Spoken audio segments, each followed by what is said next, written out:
6 मई 2013 को दोपहर 2:40 बजे पुलिस ने क्लीवलैंड, ओहियो में 4440 पूर्व 163वें स्ट्रीट से एक भयानक 911 कॉल का जवाब दिया।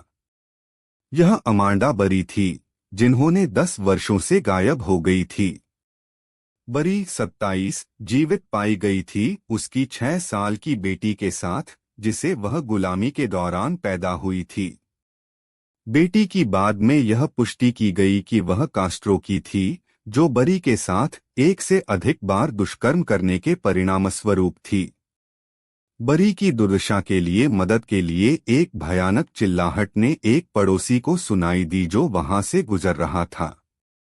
जब कार्यस्थल का विस्तार हुआ, तो पुलिस और पैरामेडिक्स त्रेमोंट के शांत पड़ोस में घर पहुंचे। एक बार शांत पड़ोस अब पुलिस और आपातकालीन वाहनों के साथ भीड़-भाड़ग्रस्त था। 2207 सेमोर एवेन्यू पर स्थित घर, जहां अत्याचार हुआ था, एक भयानक प्रमाण था कि एरियल कास्ट्रो के दुष्ट अपराधों ने क्या किया था। खिड़कियों पर एक जाल की तरह पर्दे थे और दरवाजे पर एक साइन बोर्ड था जिस पर लिखा था, मैं जानता हूं कि आप कौन हो। पीछे के बाग में एक अस्थायी शेड ने अंदर छुपे हुए अंधकारमय रहस्यों को छुपाया। एरियल कास्ट्रो, एक 52 वर्षीय पूर्व बस ड्राइवर, इस तूफान के केंद्र में खड़ा था। वह एक अन्यायी चेहरे वाला एक आदमी था, जिसका चेहरा अन्यायी था, जिसने एक दोगुनी जिंदगी जी रहा था। एक शांत परिवार के रूप में एक फादे के पीछे कास्ट्रो ने एक विकृत मन का निर्माण किया था जिसने 3 युवा महिलाओं के लिए एक सपना बनाया था। वह एक महारथी था जिसने अपनी शिकारियों की कमजोरियों का लाभ उठाया था। कास्ट्रो का शांत व्यवहार और नीरस व्यवहार जल्द ही अपने अपराधों को छिपाने के लिए एक दुर्भाग्यपूर्ण प्रयास में बदल गया। गवाहों ने घर से चीखें और हड़कंप की सुनी थी। उन्होंने एक भयानक महिला, बाद में अमांडा बरी के रूप में पहचानी गई, को देखा जो सड़क की ओर भाग रही थी। अन्य गवाहों ने बरी की 6 साल की बेटी को देखा, जो एक महिला के साथ खड़ी थी जो मदद के लिए भाग रही थी। उन्होंने एक आदमी, बाद में एरियल कास्ट्रो के रूप में उजागर होने वाले एक आदमी को भी देखा, जो घर के पास खड़ा था, जो बिल्कुल भी दिलचस्पी नहीं ले रहा था। चीखों और भागने वाली महिला की दृष्टि ने पड़ोस में झटके दिए।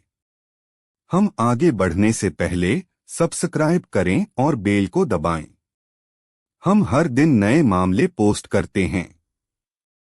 यदि आप यहां नए हैं, तो कृपया हमारे पूरे ट्रू क्राइम डॉक्यूमेंट्री के लिए प्लेलिस्ट की जांच करें।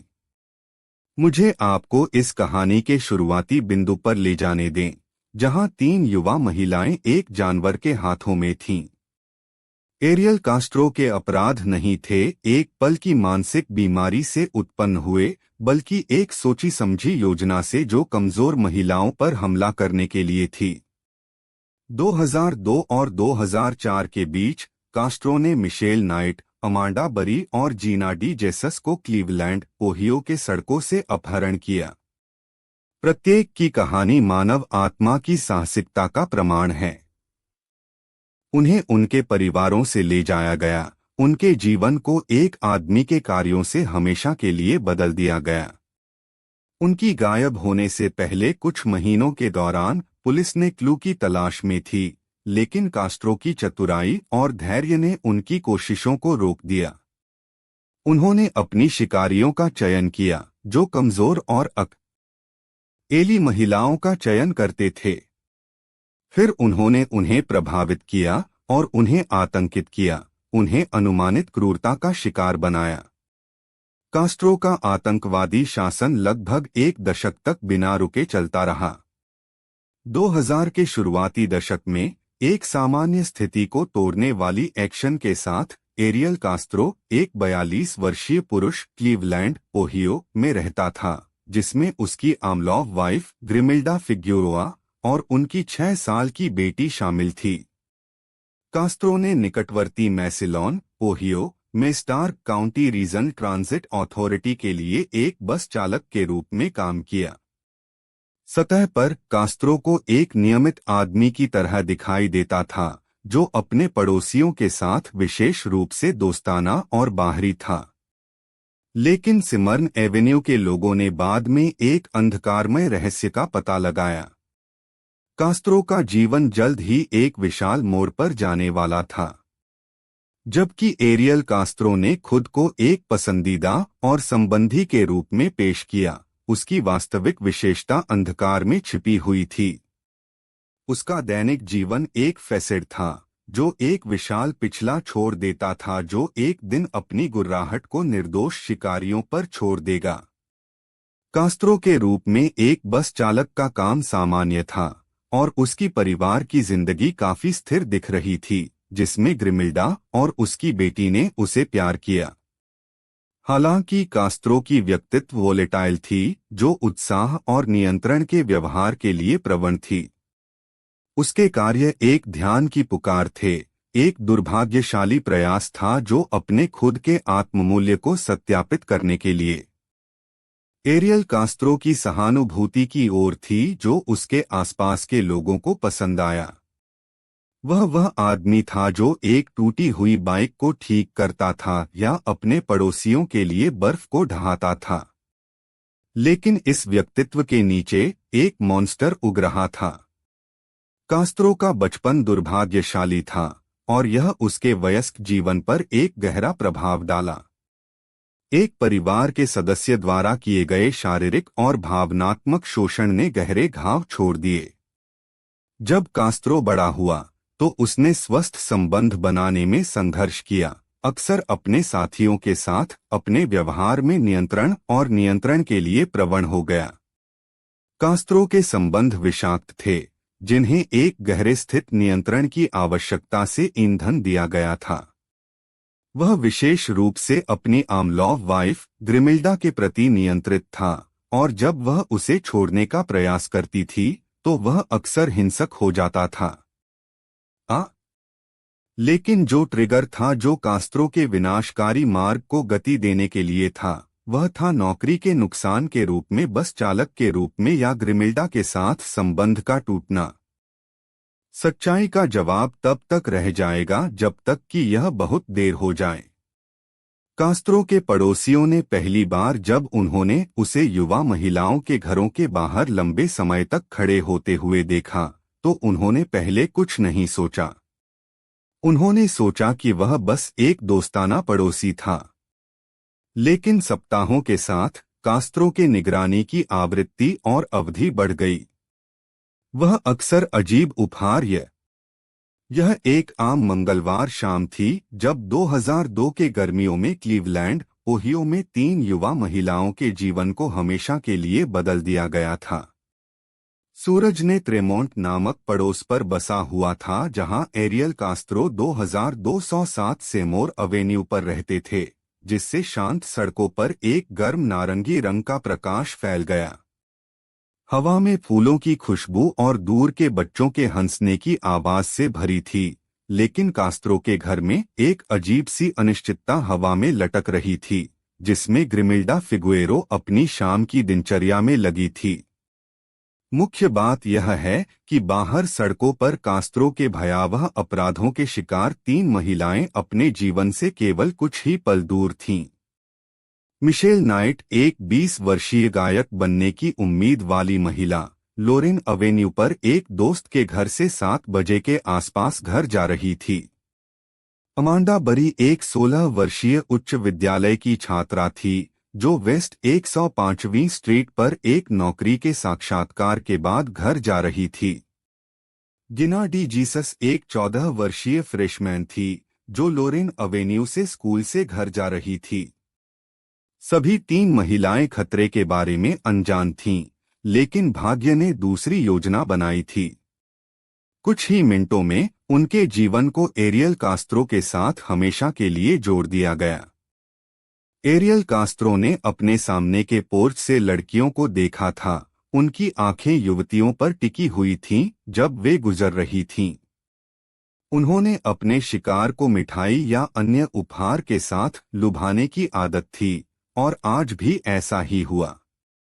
जब लड़कियां अपने घरों की ओर बढ़ी तो कास्त्रो ने कदम बढ़ाया, प्रत्येक को पकड़कर और उन्हें अपनी वैन में खींचकर। मिशेल पहले पकड़ी गई, फिर अमांडा और फिर गिना। समय आपका क्या विचार है कि यहाँ क्या हुआ? कास्त्रो ने अकेले काम किया या किसी और के साथ मिलकर काम किया? जांच जारी है, लेकिन एक बात स्पष्ट है, न्याय प्राप्त हुआ है, लेकिन इस दुर्भाग्य के घावे आने वाले वर्षों तक लंबे समय तक रहेंगे। जब पुलिस ने गहराई से खोदा तो उन्होंने जो कुछ हुआ था उसका पूरा विस्तार खोजा। लड़कियों को वर्षों तक कैद रखा गया था, उन्हें असंभव क्षति और शोषण के अधीन किया गया था। उन्हें गर्भावस्था, जन्म और यहाँ तक कि गर्भपात का सामना करना पड़ा, जबकि वे अपनी मर्जी से नहीं थीं।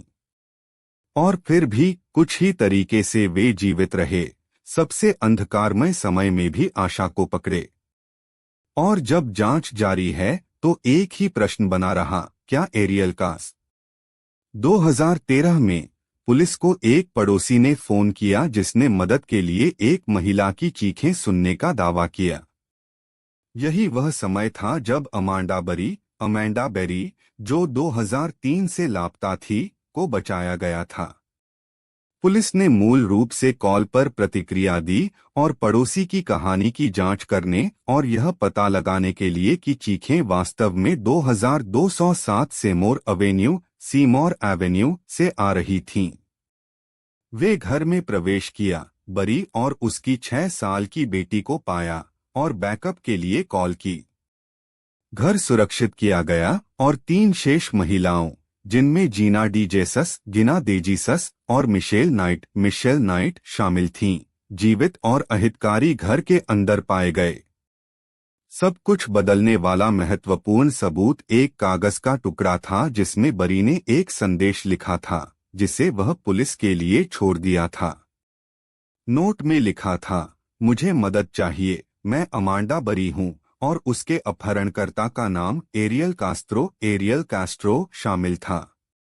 यह महत्वपूर्ण सबूत पुलिस को कास्त्रो और अन्य महिलाओं की पहचान करने में मदद की। यह कागज कास्त्रो के घर में पाया गया था और यह पुलिस के लिए पहला वास्तविक लीड था जो महीनों से नहीं मिला था। नोट पर लिखी हस्तलिखित कास्त्रो की हस्तलिखित के साथ मेल खाती थी, जिससे उसके अपराध से जुड़ाव को मजबूत किया गया था। पुलिस ने एरियल कास्त्रो की जांच शुरू की तो उन्होंने संदेह व्यक्त किया कि वह अपहरणकर्ता हो सकता है, लेकिन वे पड़ोस में अन्य संभावित प्रत्येक की भी जांच करने के लिए भी तैयार थे। कुछ पड़ोसी ने बताया कि उन्होंने देखा था कि कास्त्रो अंतिम बार महिलाओं को देखे जाने के क्षेत्र में घूम रहा था, लेकिन उन्हें यह नहीं पता था कि वह क्या कर रहा था। अन्य प्रत्येक में स्थानीय एक यौन अपराधी शामिल था जो पास में रहता था, लेकिन पुलिस ने किसी भी सीधे सबूत को जोड़ने के लिए कोई सबूत नहीं पाया। कास्त्रो की प्रतिष्ठा एक शांत और अनुमानित पड़ोसी के रूप में थी, जो उसके घर में हुए अपराधों के साथ असंगत थी। जांचकर्ताओं ने कास्त्रो में और गहराई से झांका तो उन्होंने महसूस किया कि वह वास्तव में वह शांत व्यक्ति नहीं था जो लोग सोचते थे। एक अजीब मोड़ पर जांचकर्ताओं ने महीनों तक एक आदमी की जांच की जिसका नाम जुआन अलोंसो था, जिसने पड़ोस में एक घर में रहना शुरू किया था और उसका आरोप था कि उसने अपनी बेटी को वेश्यावृत्ति में बेच दिया था। अलोंसो की जांच ने पुलिस को संदेह व्यक्त किया कि वह अपहरण में शामिल हो सकता है, लेकिन अंततः यह कुछ नहीं निकला। अलोंसो की जांच ने महीनों की जांच को बर्बाद कर दिया, जिससे संसाधन पुलिस के असली हत्यारे एरियल कास्त्रो की ओर से वापस ले लिए गए। अलोंसो को अंततः एक प्रत्येक के रूप